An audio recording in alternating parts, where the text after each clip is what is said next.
ఆంధ్రప్రదేశ్లో మళ్లీ వర్షాలు కురిసే అవకాశాలు ఉన్నాయని వాతావరణ శాఖ అధికారులు తెలియజేశారు. బంగాళాఖాతంలో ఏర్పడిన అల్పపీడనం బలపడుతోందని, పశ్చిమ వాయువ్య దిశగా తమిళనాడు, శ్రీలంక వైపుకు కదులుతూ వాయుగుండంగా మారే అవకాశం ఉందని అంచనా వేస్తున్నారు. ఈ ప్రభావం కారణంగా తెలుగు రాష్ట్రాల్లో వర్షాలు కురిసే అవకాశం ఉంది. ఆంధ్రప్రదేశ్ రాష్ట్రంలో బుధవారం నుంచి శనివారం వరకు వర్షాలు కురిసే అవకాశం ఉంది. దక్షిణ హిందూ మహాసముద్రం, మధ్య ప్రాంతం మరియు దానికి ఆనుకుని ఉన్న భూమధ్యరేఖీయ తూర్పు హిందూ మహాసముద్రంలో ఉన్న సుస్పష్ట అల్పపీడనం ఈరోజు ఉదయం 8:30 గంటలకు అదే ప్రాంతంలో అనగా మధ్య ప్రాంతమైన దక్షిణ హిందూ మహాసముద్రం మరియు భూమధ్యరేఖీయ తూర్పు హిందూ మహాసాగరానికి అనగా రేఖాంశం 85.3 అక్షాంశం 5 డిగ్రీల దగ్గర తీవ్రతరమై వాయుగుండంగా కేంద్రీకృతమై ఉన్నది.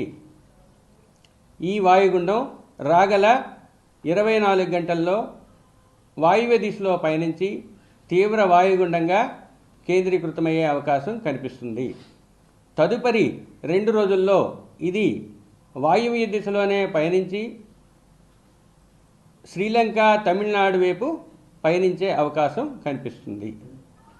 దీని ప్రభావం వలన ఆంధ్రప్రదేశ్లో దక్షిణ కోస్తా ప్రాంతానికి మొదటి 2 రోజులు అక్కడక్కడ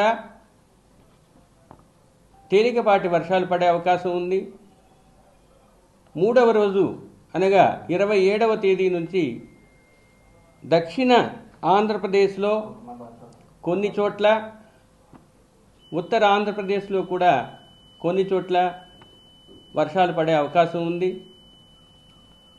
4వ రోజు తరువాత అనగా 5, 6, 7, 29, 30, 1వ తేదీల్లో ఆంధ్రప్రదేశ్లోని కోస్తా ఆంధ్రప్రదేశ్లోని తీర ప్రాంతంలో పలు చోట్ల తేలికపాటి నుంచి మోస్తరు వర్షాలు పడే అవకాశం ఉంది.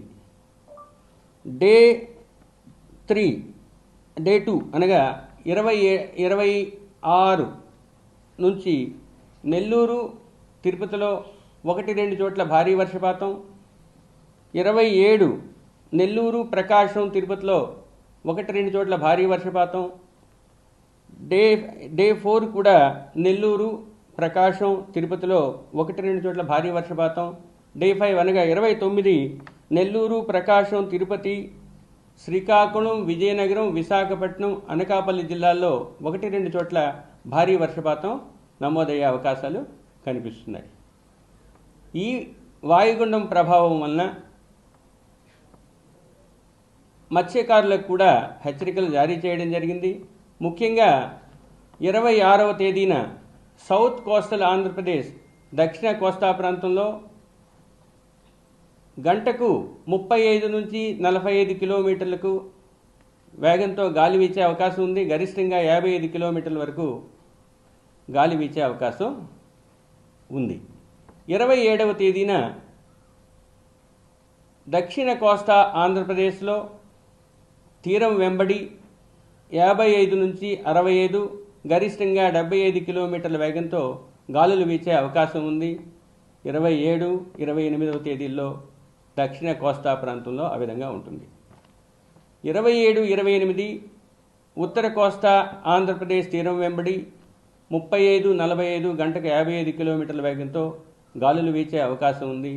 29వ తేదీన ఓన్లీ సౌత్ కోస్తా ఆంధ్రప్రదేశ్లో మాత్రమే 35, 45 నుంచి గాలులు 55 వరకు వీచే అవకాశం కనిపిస్తుంది.